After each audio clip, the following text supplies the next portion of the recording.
I met Claire when I was 21, she was 22, and we were both trying to be something better than what we'd been taught at home.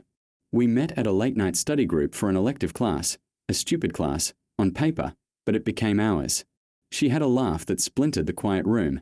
She had these crooked teeth when she smiled, and I remember thinking, right then, that I would follow that laugh anywhere. We fell into each other, clumsily at first, long coffee nights, shared taxis home, arguing about music, about nothing and everything. The world felt big, and we felt unstoppable. We got married at 26, small ceremony, just family and a few friends. The photo albums are still on the shelf, the kind people look at when they want proof of something happy. I remember the way she cried when she walked down the aisle, and I remember swearing, under my breath, that I would never let anything like sorrow touch her, not while I was breathing. We were young, we were reckless with our plans, and we had a tiny apartment full of boxes and hopeful plans. We promised each other stability, loyalty, and the lazy kind of love that comes when two people decide to build a life that is theirs. At first, we kept our promises. We built routines, morning coffee, a small couch we fought over, Tuesday night dinners with a cheap bottle of wine. We argued about bills, about whose turn it was to do the dishes, about deadlines and in-laws and the small, grinding things that make up adult life. We also had nights where she would rest her head on my chest and whisper, "I love you," like it was a spell that could make everything okay. Those nights kept me calm, they kept me fueled. For years, I thought that was enough, that love, coupled with the small things, could survive anything. But people change. Life brings shortages, of sleep, of time, of money, and sometimes those shortages eat at the teeth of what you built. Our problems started small, nothing cinematic. Claire took on more hours at work. She got calls she would take in the hallway. She started scheduling her lunch later and later, because things were busy. I trusted her. I wanted to trust her. I told myself to be patient, that this was the grind of adulthood, and not to make a story out of normal life. The first real crack I saw, I dismissed as a fluke. She came home one night, a little late, and I noticed her phone glowing on the table. It had a name I didn't recognize, a name I assumed was a coworker. She laughed at something in a message and I, stupidly, felt a prick of something I couldn't name. Jealousy. Fear. I told myself to calm down. I asked a light question. She gave a light answer. I convinced myself I imagined things. It went on like that. A call here, a text at weird hours there, a new friend who was just someone from work. She would roll her eyes at my questions, and then soothe me with the same tired words. "You're insecure. You're overthinking." I wanted to believe her. I wanted to be the man who trusted. Eventually, her absences became a pattern I could no longer ignore. She cancelled plans, went to late meetings, slept on the couch sometimes because she couldn't sleep. I started sneaking, because suspicion is a slow, corrosive thing. I checked her messages once, accidentally, while she showered.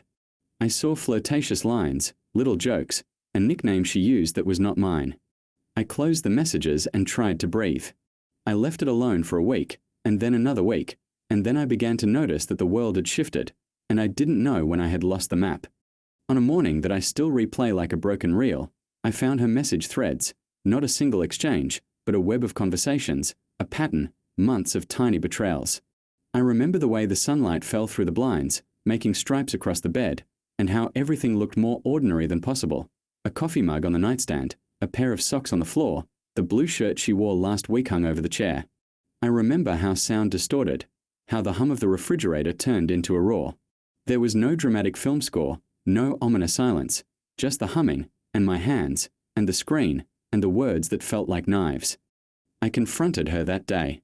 I can't describe the way I felt, hollow, thunderstruck, childish and adult at the same time. She didn't scream, she didn't deny.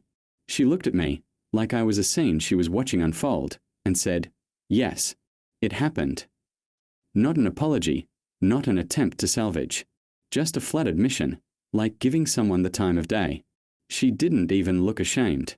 Her voice carried the air of someone who had already moved past it, who placed the moment in the ledger and filed it away. What broke me more was not just the cheating. It was the way our family moved, like water choosing the path of least resistance. My parents, people who had always smiled at Lucas's jokes, who had always swooped in to comfort him when he scraped a knee, They chose to believe Claire's happiness mattered more than my hurt. They said things I am still chewing over. People grow apart. Maybe Lucas is a better match for her. You two were young. They folded around Lucas, the way everyone always had, like he was a favored story in a book that needed retelling. Lucas, my brother, slid into the gap like it had been etched for him. He didn't hide. He didn't plead. He showed up at family dinners with her hand in his, like nothing had happened. At home, they laughed in rooms where I had once planned movie nights and future vacations. The family photos changed, their faces in the center, mine pushed toward the edge. I felt like a ghost in my own life, passing through rooms that were supposed to hold me. Depression crept in quietly at first, then with cruel certainty. The mornings felt like carrying a weight I hadn't been warned about. I slept badly, I ate badly, and more dangerously, I started thinking about not waking up. Not in an impulsive, cinematic way, but in soft, prolonged thoughts that would roll through my mind like waves. Should I just disappear? Would anyone care? The questions were not plans, they were fog. Still, they were heavy and ugly, and they existed. I would lie awake at night, and sometimes the worry was less of a fear of dying than the fear that I would keep living like this. I knew then that thinking like that was a dead end, so I tried to find the outlets people always tell you about. I reached out to a counselor, because survival, I decided, required active work, not wishful thinking. Talking helped, haltingly, but it helped. I started to write, a scatter of notes at first, then pages, then whole journals. I tried to make sense of the chaos inside me. I took up running, because there was something honest about pushing your body until you felt the burn, and during those runs, the air felt like a clean thing, even if only for an hour. Rebuilding was a messy, humiliating process. I tried a business idea that failed, spectacularly. The bank called. I had sleepless nights. I had days when I stood in front of the mirror and barely recognized the person who looked back.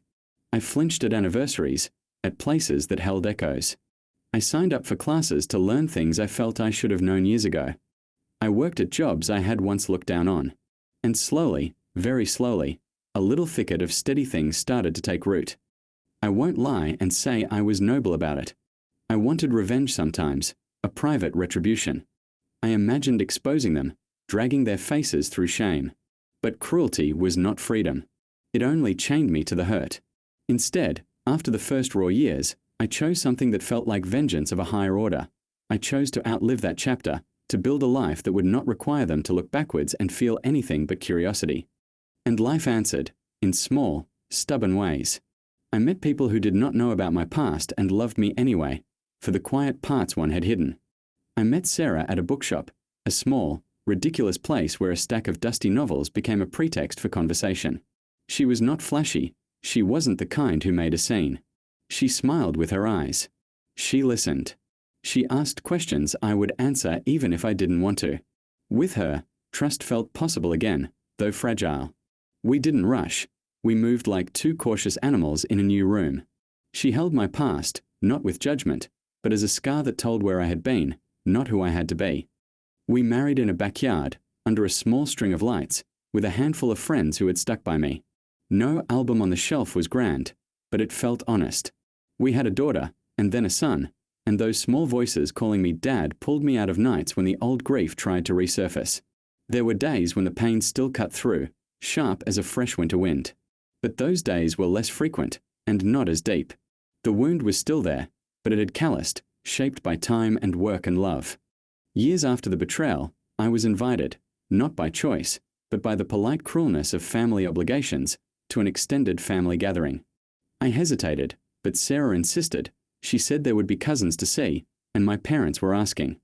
I went, with Lily grabbing my hand and Max on my shoulder, and when I stepped into the room, life seemed to hold its breath. Claire and Lucas were there. So much had changed, and yet, some things were stubbornly the same. Claire's hair had less luster. Stress had written little lines around her mouth. Lucas had the nervous smile he always had, but it now felt rehearsed. They were not a picture of bliss. Instead, they looked like two people who had tethered themselves to a decision and were trying to make it work. They nodded at me, perfunctorily, and I nodded back. No fireworks, no recriminations. We were adults in a room where time had smoothed the rough edges. After the event, much later, I learned that their life had not been easy. Debts, bad investments, arguments about money and priorities, things that slowly ate at their patience. People who saw them from outside would have called it ordinary unhappiness, nothing dramatic. But behind the blandness, there was something I had to battle with inside myself, the urge to gloat. I fought it and found, to my surprise, that gloating left a bitter taste. My joy would not be any truer because theirs had dimmed.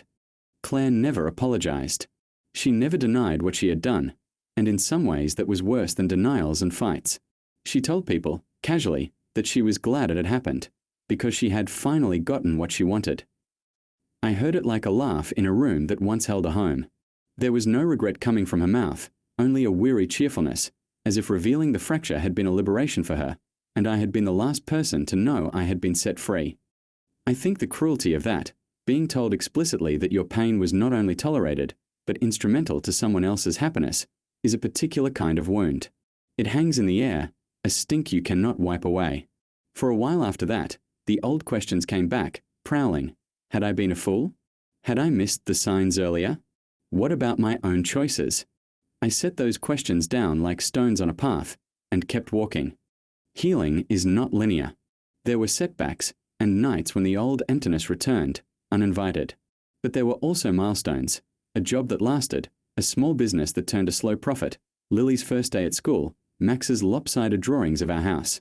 I started mentoring young people in my community, because the thing that saved me was someone showing up and listening without judgment. The act of paying what I had been given forward helped anchor me. It felt like reclaiming a piece of myself I had thought irretrievable. If you ask me today whether I hate them, I would say no. That will sound easy to some and impossible to others, but hatred is a furnace that consumes the one who carries it. I have learned to hold my story like a map, not a chain. I remember the night my world fractured, the way the light slanted across the bed, the way the refrigerator hummed like a distant engine. I remember the hollow, the close brushes with giving up. I also remember the people who stayed, and those who came into my life after the crash, who taught me that some love is quiet and steady, and some people are here not to hurt you, but to help you build again. The other side moved on, with little fanfare or remorse. That reality, for a long time, stung. But then I realized something important. Their happiness, however it looked, was not the metric for my life. My life had to be measured by what I could make of it, by the small joyful mornings with my kids, by the laughter my wife brought into the house, by the work I did that mattered. These things didn't erase the pain, they simply gave life other reasons to exist. Now, when I think back, the wound feels more like a scar you can trace with a finger. Sometimes it tightens when the weather is bad, or when I stumble on an old habit. Sometimes it tugs when a song plays, or when someone mentions a familiar cafe. Mostly, though, it sits quiet, as a reminder that I survived. I tell this story not for pity, but because survival is messy and ugly and beautiful at once. If anyone listening is in that dark place where the thought of not waking up sounds easier than carrying on, please, talk to someone, call a number, tell a friend. I survived because I made small choices to stay. I kept putting one foot in front of the other. That is not heroic every day. Sometimes it is simply stubbornness. But it worked for me. I am not whole in the way a perfect image is whole. But I have a family that calls me dad, a job that challenges me, friends who remind me I am seen. I have a life that is mine, built from the ash of a chapter one never wanted. If I could go back and speak to the 26-year-old me, I would say two things. Grieve, fiercely, but do not stay buried. And when you are ready, build something that will make you proud, even if it's only a small corner of the world. The rest, somehow, follows.